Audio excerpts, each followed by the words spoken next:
Had a wonderful opportunity to share recently my reflection that the second most important story in the Bible is the story of the Exodus.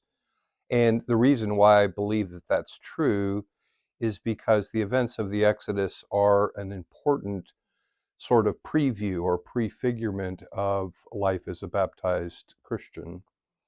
And it's true because God does the same thing in an individual's person in the age of mercy, principally through the sacrament of baptism, that he did for the children of Israel in their liberation from slavery in Egypt. So, like the children of Israel in Egypt prior to the Exodus, prior to being baptized, we are enslaved by original sin, and nothing that we can do on our own would ever liberate us. But God, at a time of his choosing, did in fact liberate the children of Israel from slavery in Egypt, and in a very similar way, liberates us from slavery in original sin when we are baptized. And in fact, the rite of baptism includes the acknowledgement that the children of Israel passed through the waters of the Red Sea, and that is a prefigurement of baptism.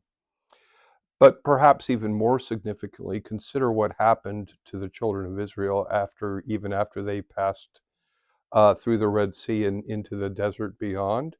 That very quickly they became very sort of agitated and dissatisfied with their liberation. They began to say things like, well, why did you bring us out here into the middle of the desert? I mean, I had a house with a roof over my head. I had a comfortable bed. I had good food to eat in Egypt. And I mean, wasn't our time in Egypt better than the life that we live now, even though we are free now when we were slaves then?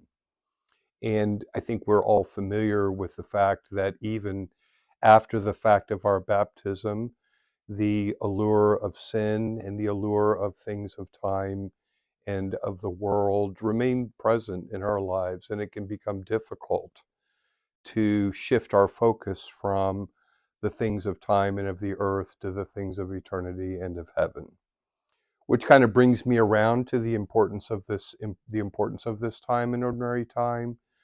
This is the time of year when we begin to contemplate, what shadows of ignorance or malice or self-absorption still reign in our lives, and we use that reflection to begin to form a very specific petition that God may liberate us from whatever sin still clings to us or whatever preference for sin still clings to us, so that when we arrive at the season of penance and transformation that is Advent, we are prepared to ask God to go to work in our hearts, to free us from that attachment, and so make us more fully and authentically whom he created us to be.